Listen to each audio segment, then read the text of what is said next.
Halo teman-teman, selamat datang di Sudut Koma. Gue Novi Kurniawan dan hari ini gue mau ngebahas satu novel, lebih tepatnya novel horor lokal. Tetap ya, masih dalam rangka bulan Oktober, bulannya Halloween. Kalian bisa expect banyak konten horor di bulan ini. Dan tentunya nggak akan adil gitu kalau gue nggak ngebahas atau nggak membawa salah satu cerita horor yang lokal gitu, yang dari kita sendiri. Walaupun kalau mau dibikin rasio gitu ya, kayaknya gue lebih jarang buat baca novel lokal daripada novel terjemahan. Tapi ya, gue harus menyempatkan lah. Dan di episode kali ini, seperti yang udah kalian tahu, gue akan ngebahas novel Journal of Terror yang kembar, yang ditulis oleh Mas Sweta Kartika.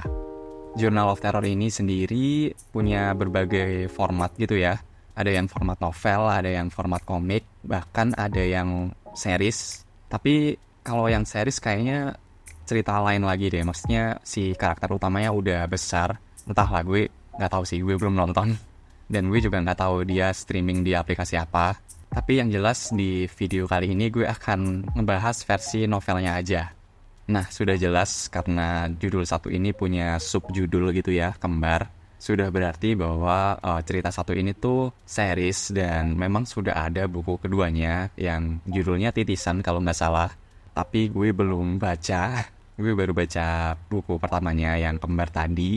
Dan mungkin sebelum kita masuk gitu ya lebih lanjut untuk membahas komik satu ini, gue mau nge-mention satu hal yang sebenarnya udah gue point out gitu ya sedikit di beberapa video yang lalu. Tapi yang jelas audiens Sudut Koma ini dibagi menjadi dua atau kebagi menjadi dua. Yang pertama adalah audiens komik dan yang kedua adalah audiens novel. Nah, buat audiens Sudut Koma yang terbiasa baca komik gitu ya, mungkin kalian udah nggak asing dengan nama Sweta Kartika.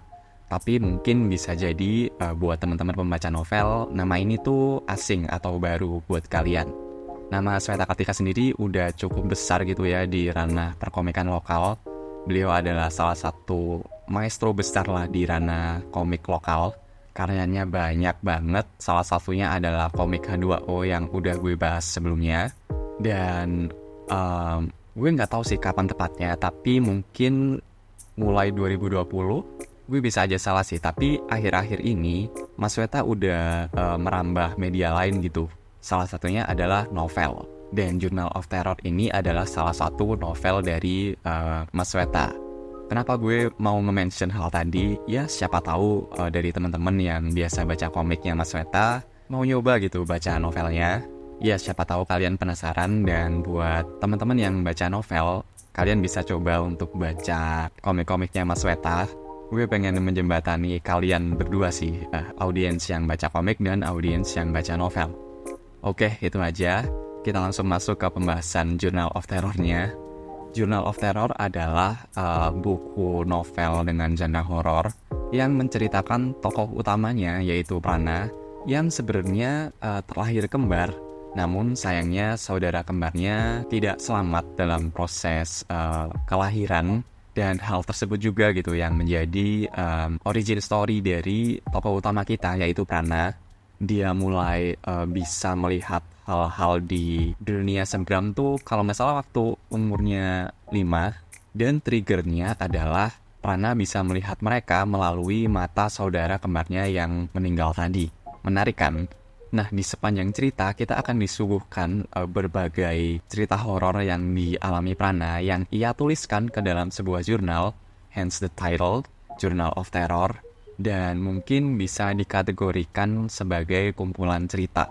Tapi berbeda dengan kumpulan cerita yang mungkin biasa gue baca atau biasa teman-teman baca, yang dimana kumpulan cerita biasanya dari kumpulan beberapa penulis yang menghasilkan beberapa cerita berbeda dalam satu tema yang sama, atau dari satu penulis dengan cerita-cerita yang berbeda dengan again tema yang sama.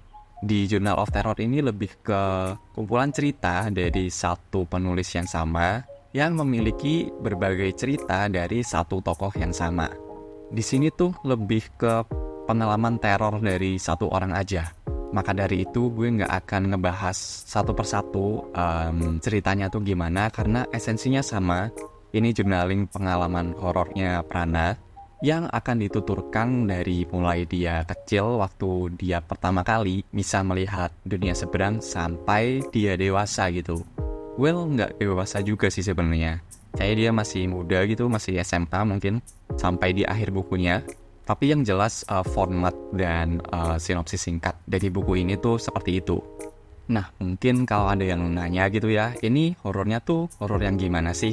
Ini tipe-tipe horor yang konvensional mungkin, horor yang ke arah hantu. Tapi yang bikin menarik adalah walaupun judulnya Journal of Terror, nggak semua pengalaman horornya si Prana ini dalam bentuk teror gitu menurut gue. Nah, gimana tuh maksudnya?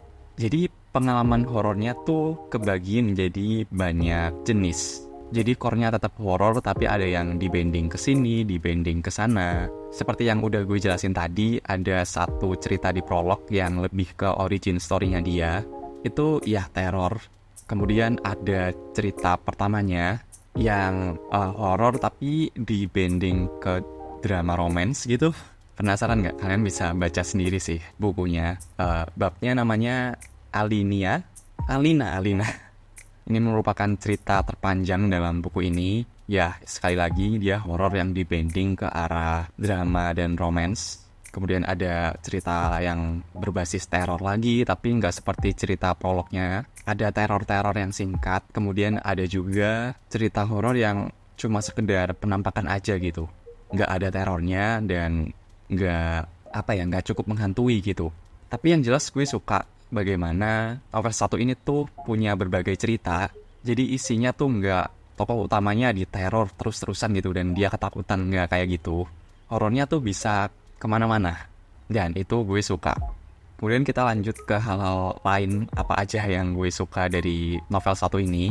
Yang jelas karena gue fansnya Mas Weta gitu ya, gue suka banget sama ilustrasi yang ada di buku satu ini. Ini buat teman-teman yang nggak tahu, itu digambar sama Mas Weta sendiri. Keren kan gambarnya, makanya gue pengen buat pembaca novel di Sudut Koma ini buat nyobain komiknya Mas Weta. Tapi ya, ini satu poin yang gue suka sih. Gambarnya kelihatan banget, manual, dan mengcapture setiap poin dalam cerita-cerita yang ada di dalamnya gitu. Belum lagi ilustrasi di covernya yang, wah, kayaknya tanpa tahu autornya pun, tanpa tahu ceritanya pun, gue akan beli buku ini sih, cuma gara-gara covernya. Keren banget. Kemudian selain jenis-jenis ceritanya, gambarnya, gue juga mau apresiasi soal kepenulisan dari Mas Weta ini sendiri. Gue ngerasa kalau di Journal of Terror ini gaya kepenulisannya tuh YA banget, yang friendly banget buat pembaca muda, walaupun gue menemukan diksi-diksi yang kayaknya kurang cocok gitu ya buat pembaca atau audiens yang ya sekali lagi lebih muda gitu. Tapi secara keseluruhan gaya kepenulisannya lebih ke YA. Dan itu juga yang jadi poin gitu kenapa gue pengen ngebahas buku ini di Sudut Koma.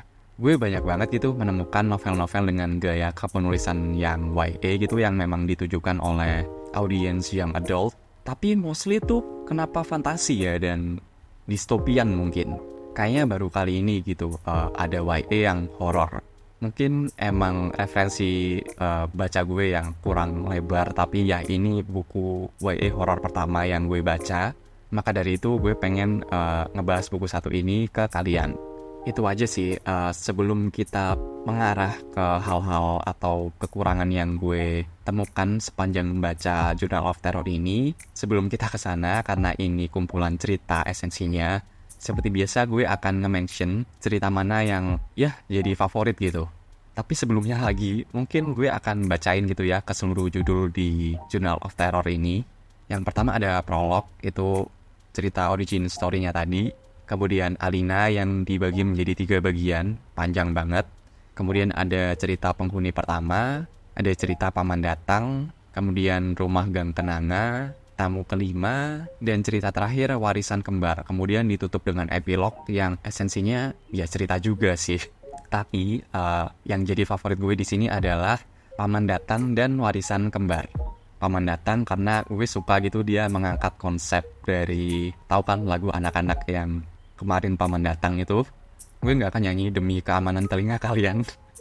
Tapi waktu baca judulnya, gue langsung keinget sama lagu itu gitu. Dan setelah baca ceritanya, kayaknya iya deh, mungkin memang lagu tadi jadi inspirasi cerita satu ini. Dan menurut gue ini adalah cerita dengan teror terseram, dan gue suka gitu bagaimana cerita satu ini tuh singkat banget dan mengangkat soal pure teror gitu, nggak ada bending-bending genre tadi gitu, pure teror yang serem banget. Kemudian untuk Warisan Kembar, ini merupakan satu cerita yang mungkin lebih familiar gitu ya buat kalian yang udah baca komik Kamala. Mungkin di sini terornya nggak se-ekstrim yang Paman Datang tadi, tapi dia kayak ngebantu setup lore dari Prana ini sendiri dan keluarganya gitu, yang penuh misteri banget sih. Gue juga suka bagaimana cerita ini tuh nggak predictable sama sekali, gue nggak tahu akan dibawa kemana, twistnya juga masuk semua, nggak ada yang ketebak. So ya, itu untuk 2 cerita favorit. Sekarang kita masuk ke kekurangan yang gue temukan dalam novel satu ini. Ini dari awal banget ya, gue nggak suka bagaimana, mungkin nggak cocok kali ya, nggak suka kayaknya kasar banget. Tapi yang jelas gue tuh nggak tahu awalnya kalau buku satu ini tuh buku kumpulan cerita gitu ya, kayak pengalaman terornya si Prana. Karena di covernya, ini tuh be fair ya, di covernya tuh itu ada si Prana sendiri dengan background beast dan anak perempuan gitu kan. Gue pikir tuh ceritanya akan revolve around atau berpusat pada cerita si Alina doang gitu dari awal sampai akhir, sedangkan gue nggak begitu cocok dengan ceritanya. Tapi ya jelas untungnya hal tersebut dipatahkan setelah gue membaca novelnya. Untungnya ceritanya nggak si Alina doang gitu. Itu satu. Terus yang kedua, gue juga menemukan si karakter Prana nih kan udah di set up sebagai karakter yang introvert gitu ya, yang kurang suka bergaul dengan manusia, kurang suka dengan kayak interaksi sosial gitu kan. Tapi di beberapa kesempatan tuh dia kayak menaruh dirinya sendiri ke dalam situasi-situasi sosial gitu. Gue sih ngelihatnya kayak jadi out of character, tapi untungnya nggak keseluruhan ceritanya seperti itu sih, hanya di beberapa momen aja. Kemudian selanjutnya adalah pemilihan beberapa diksi di dalamnya, yang kadang gue tuh, ini apa sih? Kenapa milih kata ini gitu? Jadinya di beberapa bagian tuh kontras dengan gaya penulisannya yang YA, dan toh si Prana ini juga anak muda gitu. Gue ngerasa nggak mungkin dia menggunakan diksi itu. I don't know. Kemudian selanjutnya adalah di cerita favorit gue, yang Warisan Kembar tadi.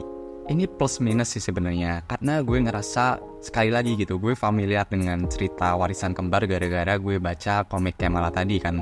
Itu satu poin plus, tapi di satu sisi gue juga pengen cerita Journal of Terror ini jadi satu hal yang berbeda seutuhnya gitu dari Kamala. Karena seriusan di cerita itu tuh familiar banget, udah mulai ada koneksinya dengan masa lalu, silsilah keluarga dan sebagainya. Walaupun gue suka, gue pengen atau lebih prefer kalau Journal of Terror ya jadi Journal of Terror aja gitu, jadi nggak mengambil poin-poin dari Kamala tadi. Kekurangan lain yang gue temukan adalah epilognya yang apaan sih? Kayaknya di cerita Warisan Kembar ini cukup men-setup gitu ya Journal of Terror kedepannya nanti gimana.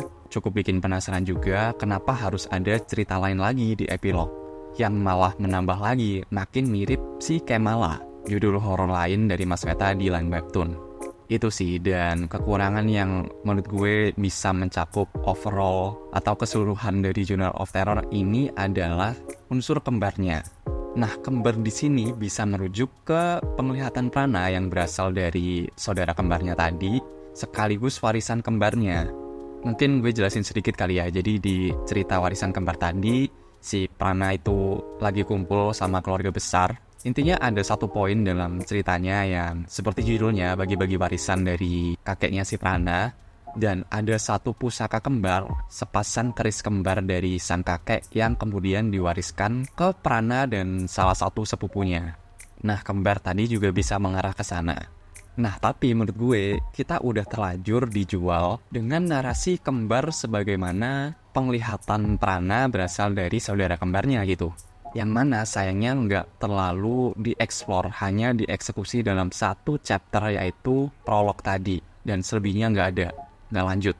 Sebelum gue baca Warisan Kembar, gue tuh nganggep bahwa chapter itu akan jadi bomnya gitu. Koneksi antara Prana dan saudara kembarnya akan dieksplor lebih jauh lagi di sana. Tapi ternyata kembar yang dimaksud adalah hal yang berbeda, yang mana jadinya kembar di sini kebelah gitu, antara kembar saudara kembar dan kembar warisan kembar. Dan keduanya nggak dieksplor lebih lanjut. kedua cerita tadi tuh sama-sama cuma dapat satu porsi chapter. Yang mana menurut pendapat pribadi gue, kalau memang subjudulnya kembar, mungkin itu yang bisa jadi tema besar dari Journal of Terror yang pertama. Ya, itu sih. Mungkin itu aja pembahasan Journal of Terror kembar. Overall gue masih sangat merekomendasikan buku satu ini ke kalian. Bisa jadi pilihan bacaan kalian juga di Halloween kali ini. Dan sekali lagi mungkin bisa menjembatani kalian buat pembaca komik, buat baca novel, dan buat pembaca novel untuk baca komik juga. Karena ya karakter Prana akan muncul di komik Kemala season 3. So ya, mungkin itu aja. Seperti biasa, terima kasih sudah dengerin. Gue Nobi Kurniawan dan sampai jumpa di halaman selanjutnya. Thank you.